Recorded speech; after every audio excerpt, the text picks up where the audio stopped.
Amen. Good morning, Cornerstone Church. We greet you in the name of our Lord and Savior Jesus Christ, the author and the finisher of our faith. And we come on this morning with heavy hearts, and all of us who are witnessing the events of this past week know that it has been indeed a difficult week.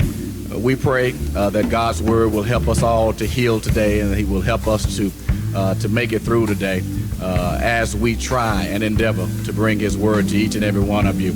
We're praying for your families on this morning. We know that at this time it will be a great occasion when we could come together, encourage one another, love on one another, but we can't. So we're going to do everything that we can to take God's word to you so that you might be able to take it in your homes and amongst your families and friends to encourage all of us as we deal with a difficult time.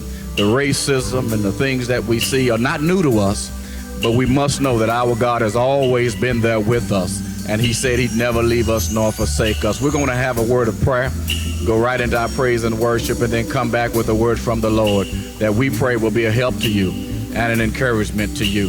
Father God, we pray in the name of Jesus that you would bless this time together.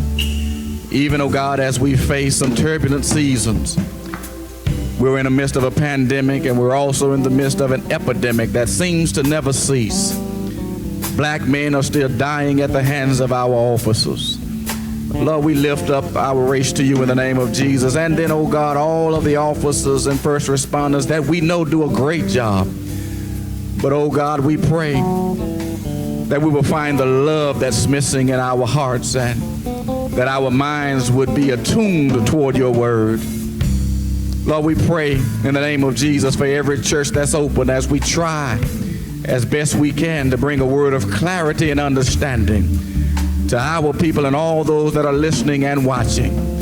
Have your way today, oh God, in this place and over the airwaves and the internet, that your people might hear and be encouraged and know to trust, lean, and depend upon you, the author and the finisher of our faith. We thank you, Father, for who you are and all you're making us out to be. Oh, it's in the wonderful and matchless name of our Lord and Savior, Jesus Christ, that we pray and we ask it all. And all of God's children said, amen. You'll now hear from our worship team.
Worthy to receive glory.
Father God, we thank you for your many blessings.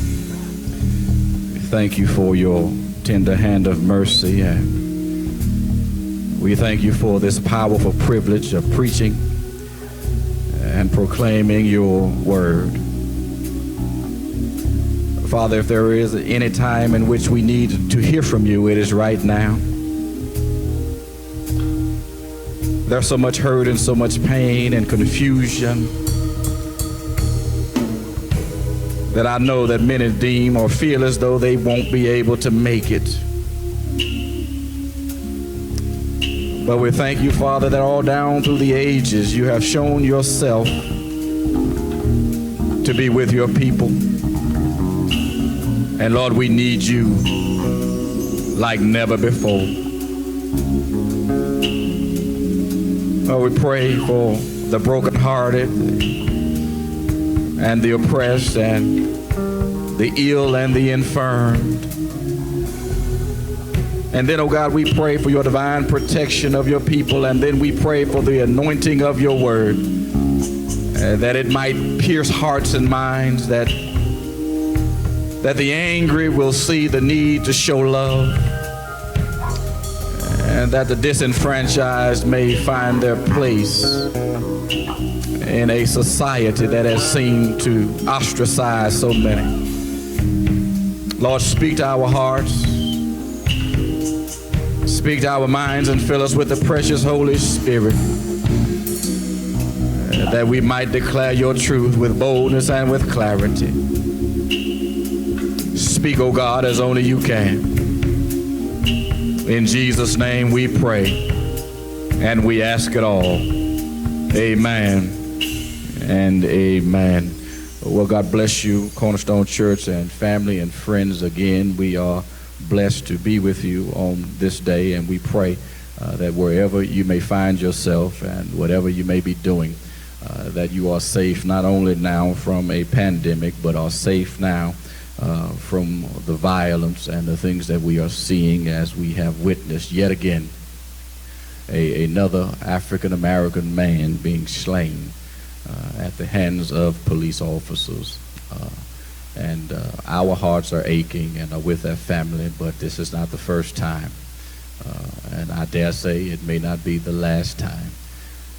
But it always reminds us of how fragile our existence is, and that being a black man in this country is indeed extremely difficult. And I don't think everyone has an appreciation for how difficult it is to walk in shoes like mine. But they are extremely difficult. It does not matter how far we have progressed individually. It just doesn't seem to matter. All they see is a skin color, and they don't see the person. And for some reason, the system of policing tends to be highly jacked up when it comes to dealing with black men. I don't have all the answers. I don't attune myself or consider myself to be the most profound in black history, but I love black history. I love to study it, and I know that all throughout the years of our oppression, we have a God that has always seen us through. But I'm one of those people that also believe that faith without works is dead. We cannot just merely speak it. We have to do some things about it. There are many things that can be done, and there are many things that should be done. But right now we need to hear from God on a couple of aspects, at least He's led this pastor to deal with on today. And I pray that it will encourage you and help you and maybe see some things differently.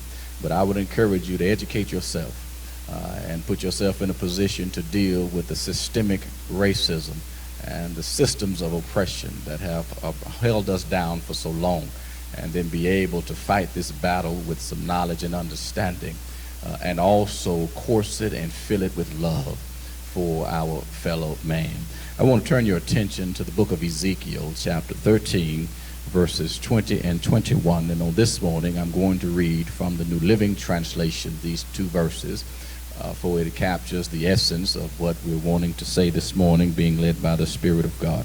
Again, I want to thank all these people that are here with me, that are serving, and we pray, Cornerstone. This is one of those Sundays where we need to be in church. Lord have mercy, and I feel for you that cannot get to the church, but this is where it really needs to be, down in your hearts. But no matter how far down it is in your hearts, on days like this, you need a hug and a fellowship from somebody.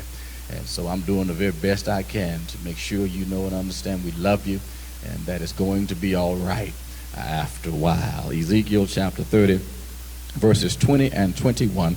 I would that you would consider all of Ezekiel 13. We will not be doing an exposition, but a topical aspect of it. So study it for yourself, and you will get the full backdrop of what the Lord is saying in this text. Ezekiel chapter 13, verses 20 and 21. I am reading from the New Living Translation of the Bible. This is what the sovereign Lord says.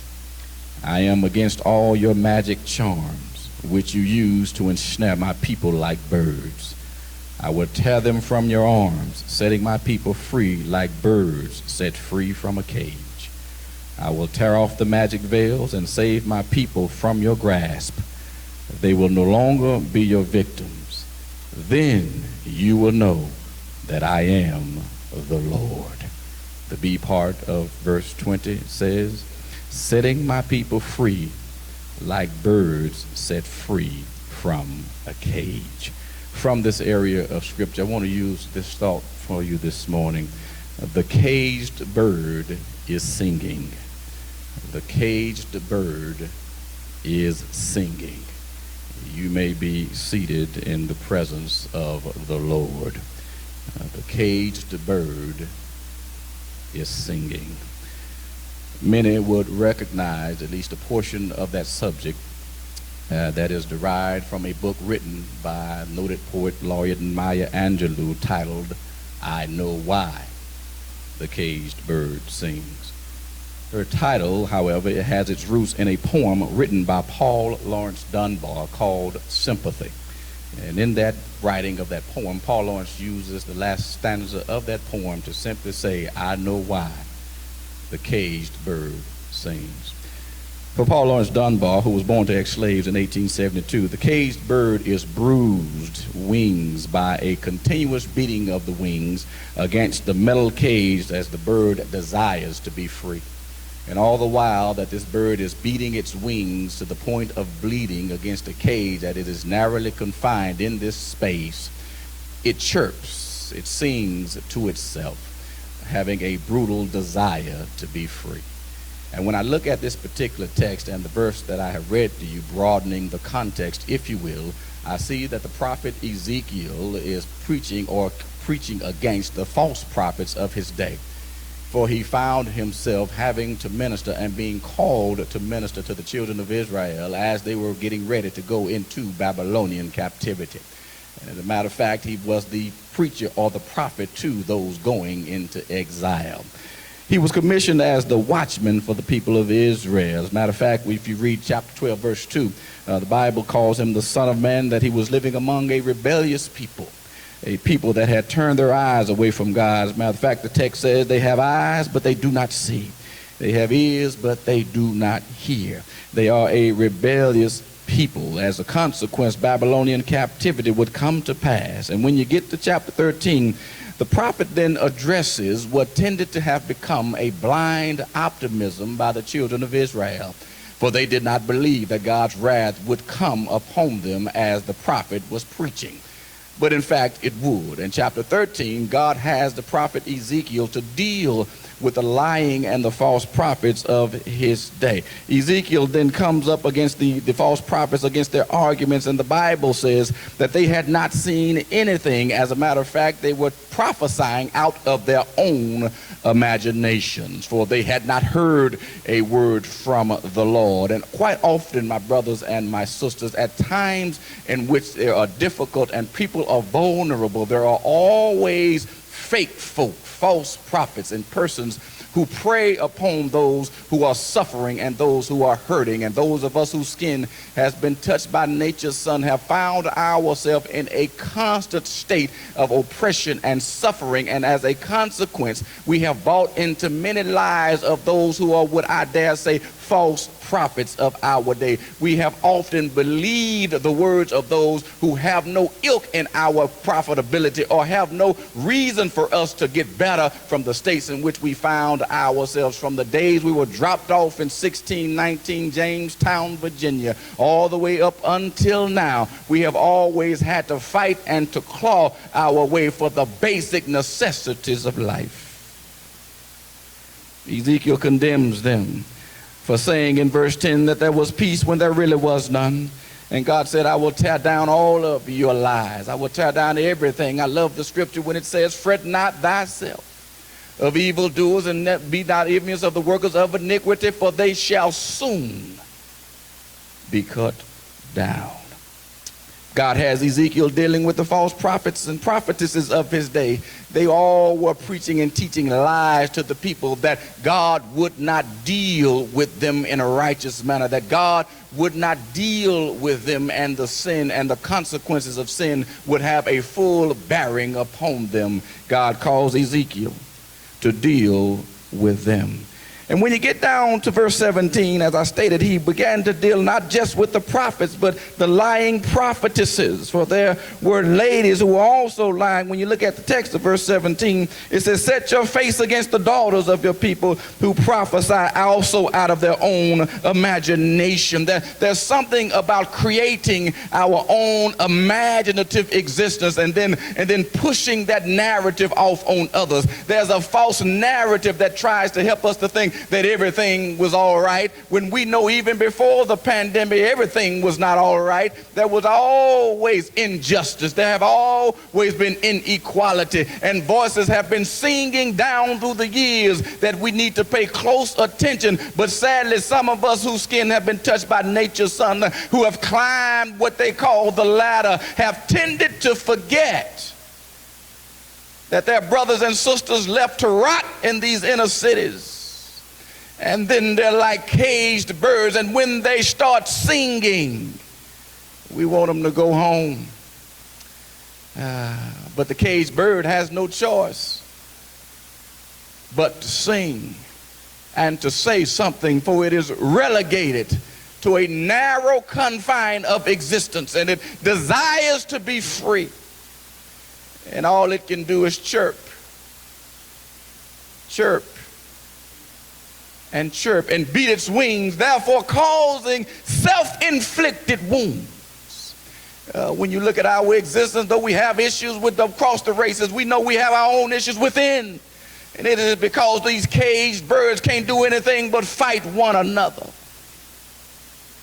when there seems to be no way out.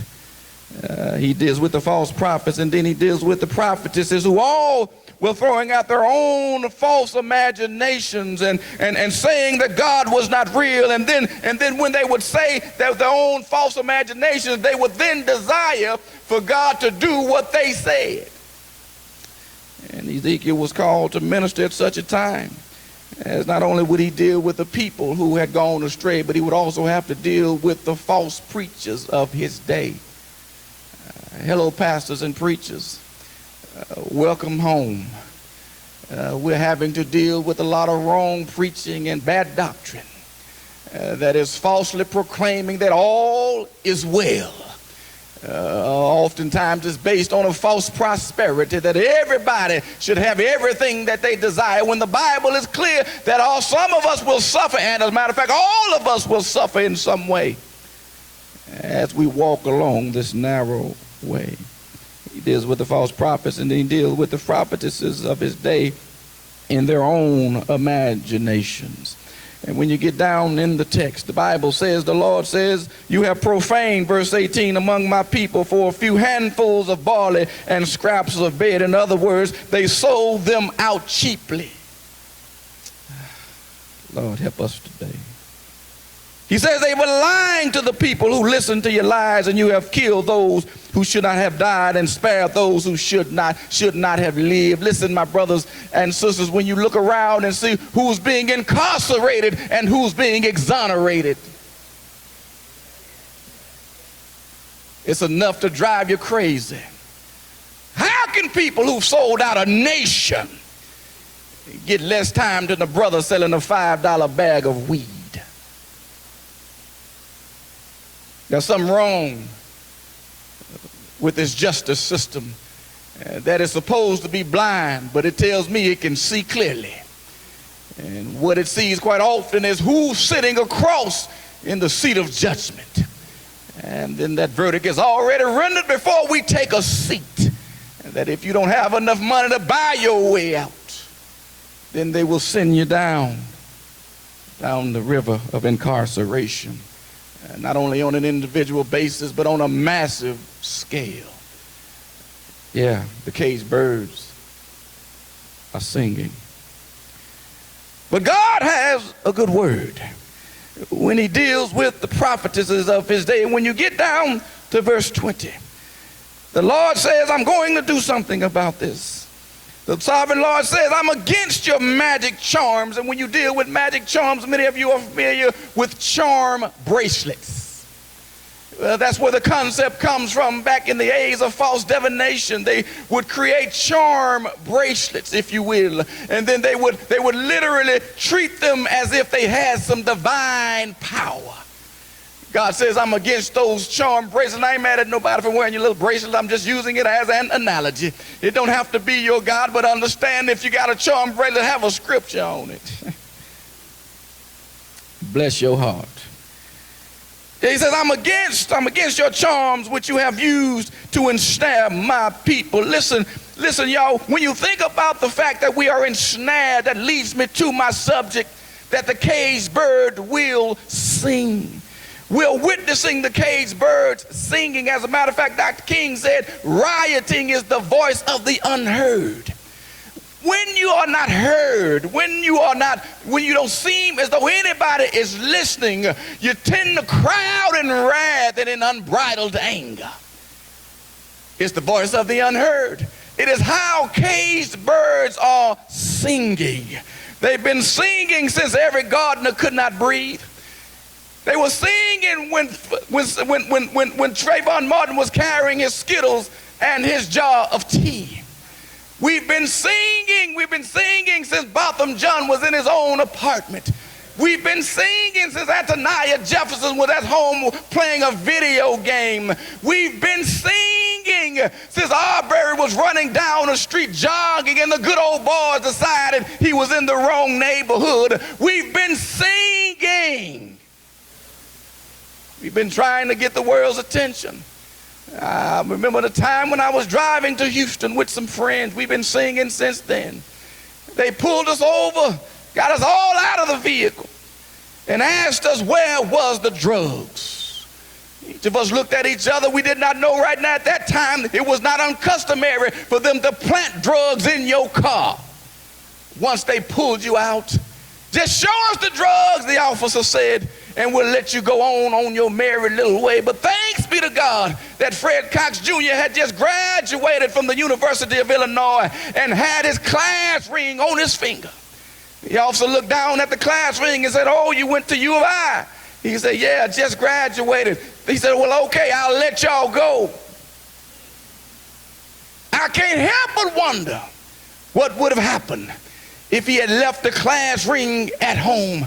Would I be standing here today on that isolated road on I-45 some 20 plus years ago when it was not uncommon for us to just come up missing? Oh yeah, we've been singing since then. And now we find ourselves singing yet again as George Floyd was trying to pass a $20 fake bill. Little did we know that it became a death sentence for him. How in the world does a $20 fake bill necessitate 4 and 5 officers showing up at a scene when all it took was an admonishment not to do that ever again? Why does it take 4 men to put their knees in the back and the neck of one who's pinned down on his chest? Why does it take all of that? Why is it that when it comes to policing our communities, they show up jacked up on adrenaline and cockiness? As if we're already guilty. They could have gave him $20 and saved his life. Maybe he was hungry. Maybe he needed needed some help and he was doing the best he can. Yes, it's wrong. Take him to jail. You don't have to kill him. We've been crying since then, and we're crying right now. When I look at that text of Maya Angelou's writing when she says she knows why the caged bird sings, and I'm telling you now that caged birds are singing. Maya Angelou was writing because of racism, oppression, and all of the things that she was dealing with. And isn't it sad commentary that right now Pastor Miller is standing here teaching and talking about racism and oppression? Well, Maya, I too know why the caged bird sings. It's like Paul Laurence Dunbar when he said he was writing because that bird needed to be free. And it longs to be free. And I will say this to you and all of us. We need to be very careful right now. There's something different about this one. And let me tell you in no uncertain terms what it is.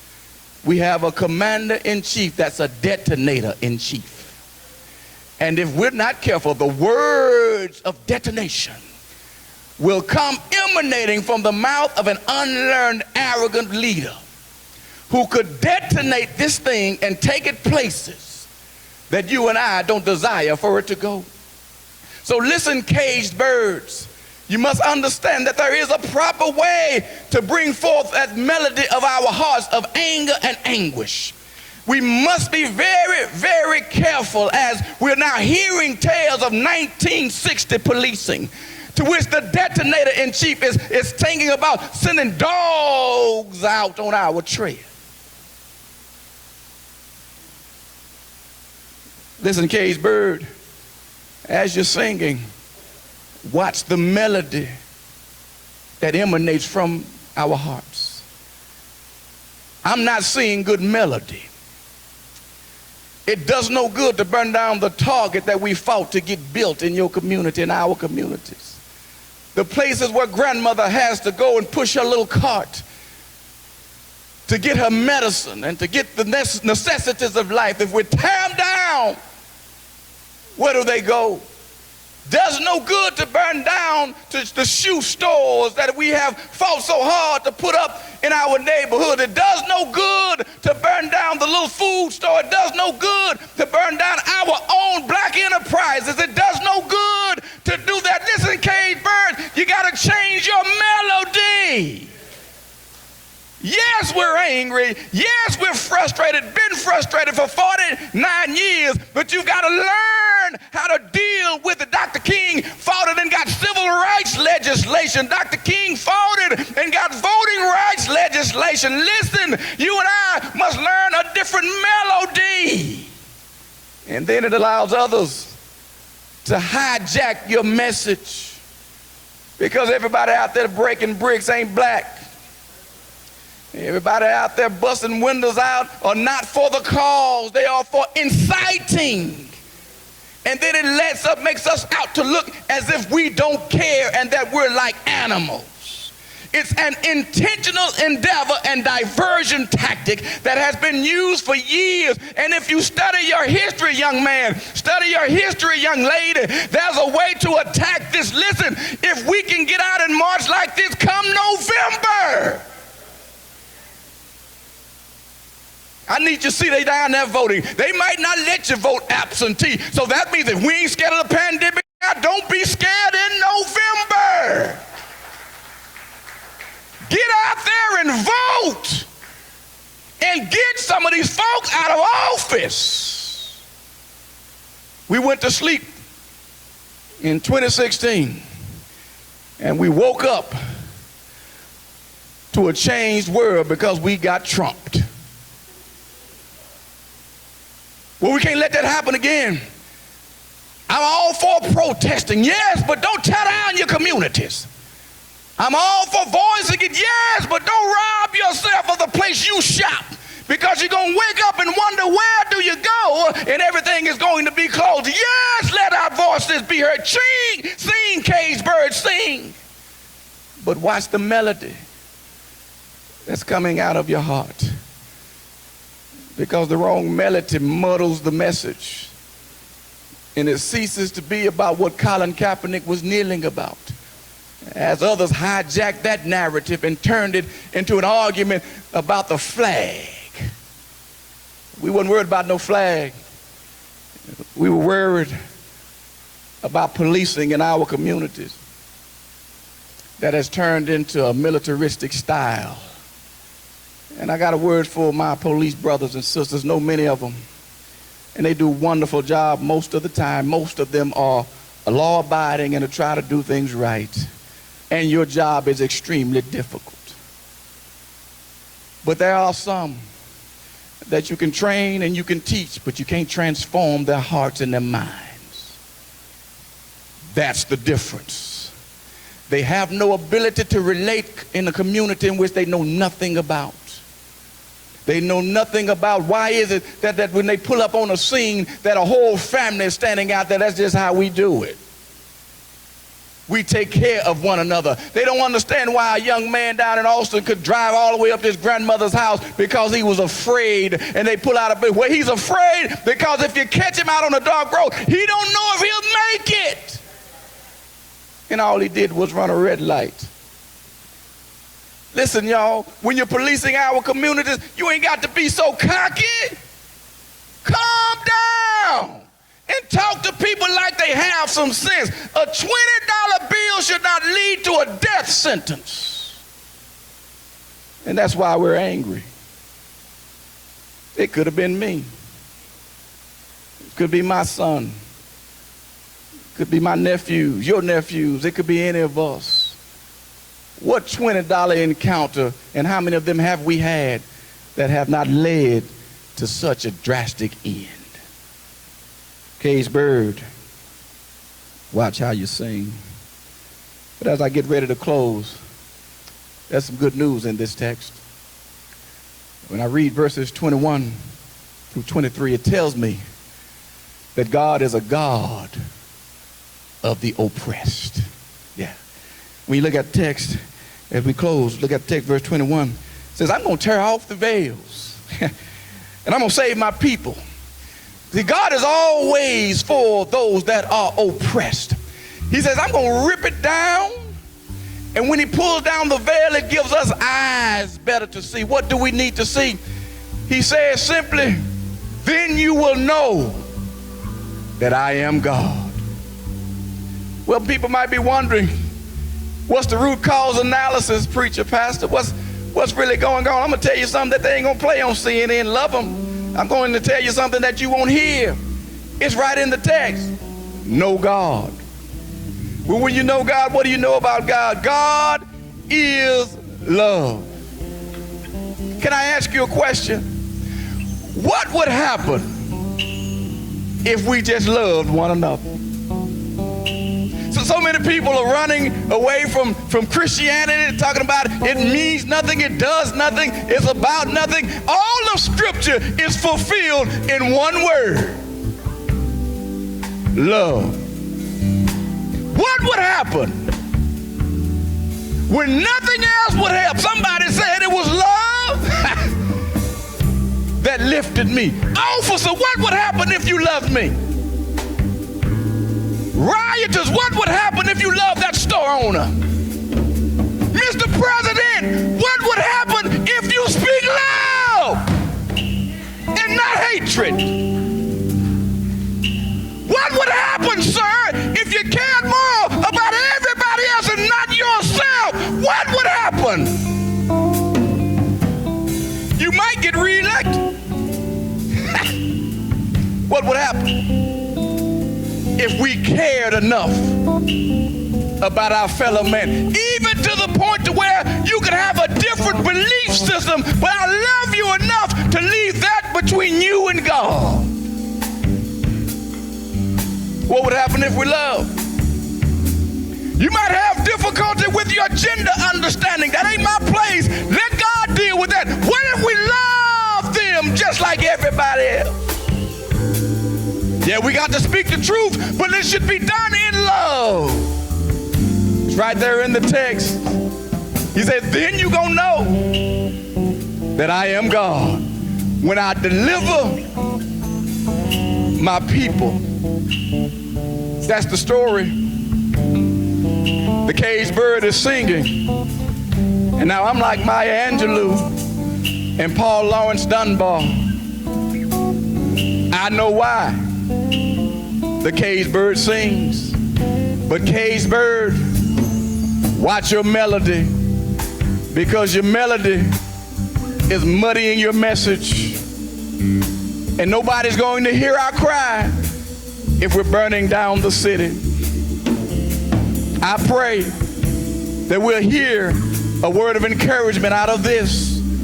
Tell your nieces and your nephews to learn something about the movements, to understand the historical significance. We've come a long way, but yes, we know we've got a long way yet to climb.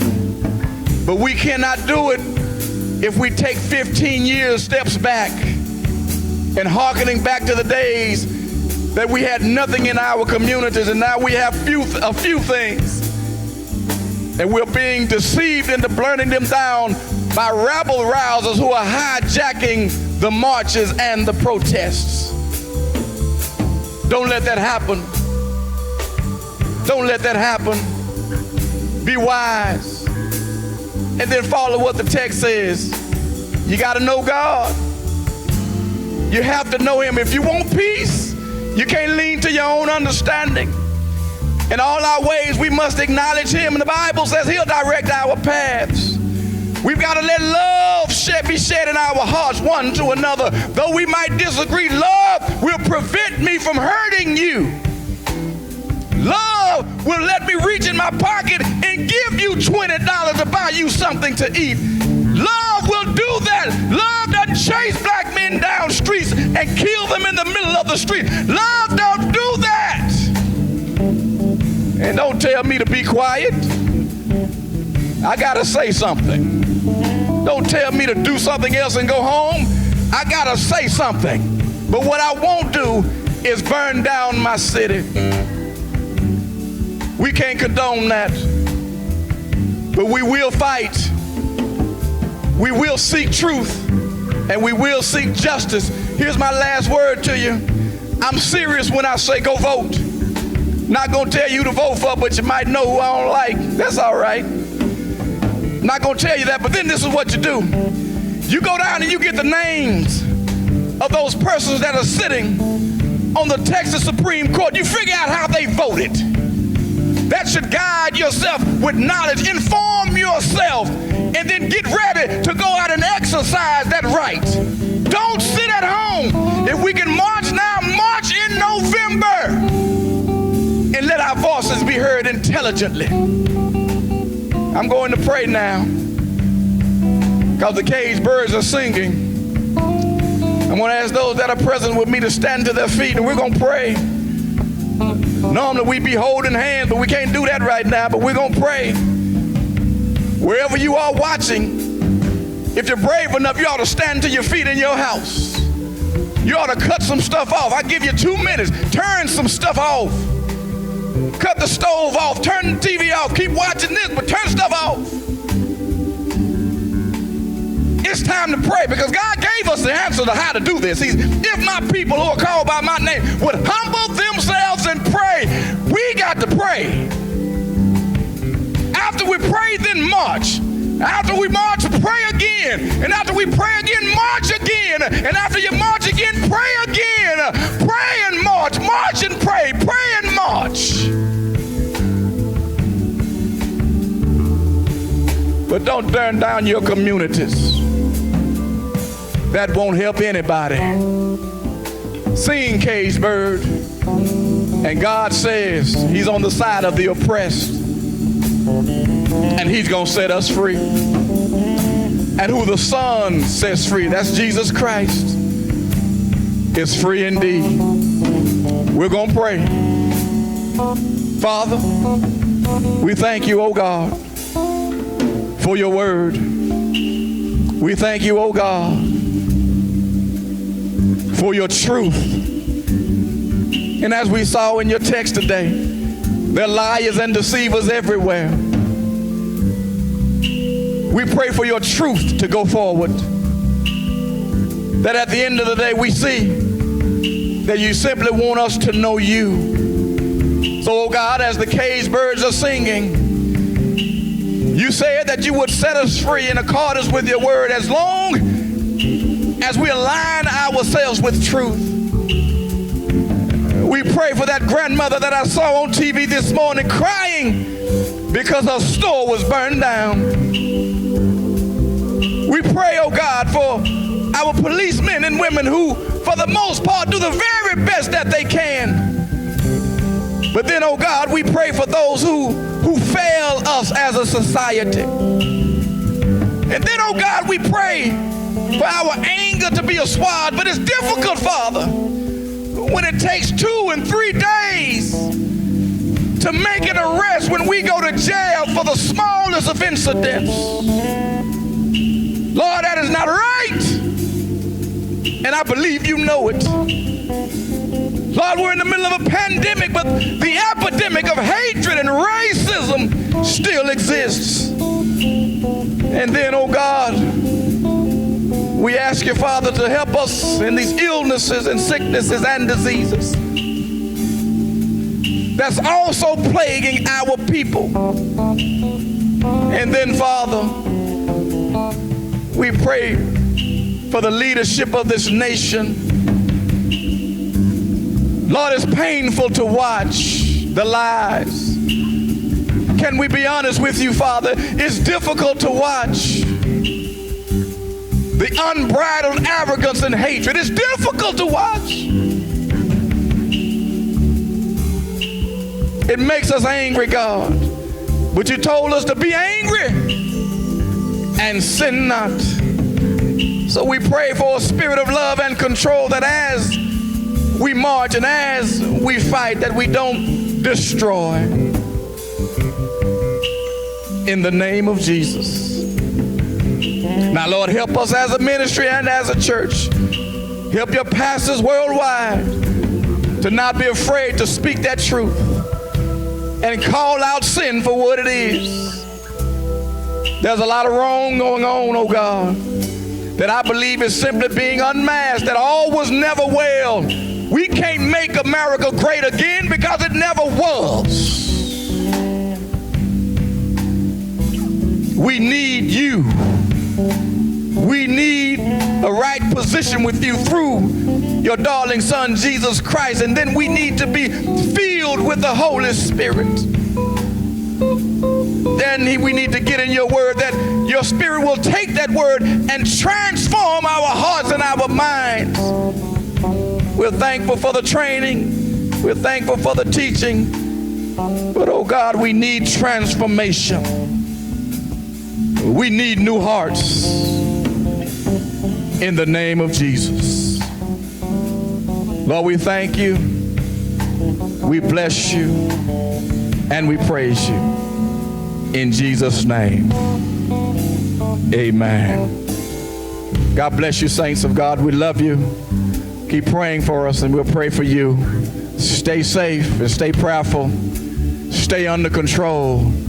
Stay in the word and know God's going to bring us out. But he deals with sin, and we too have to suffer those consequences. But oh, after a while, when the morning comes, it will all be over, and we can shout hallelujah. God bless you. God keep you is our prayer. We'll see you next time. Be blessed in Jesus' name. We'll see you.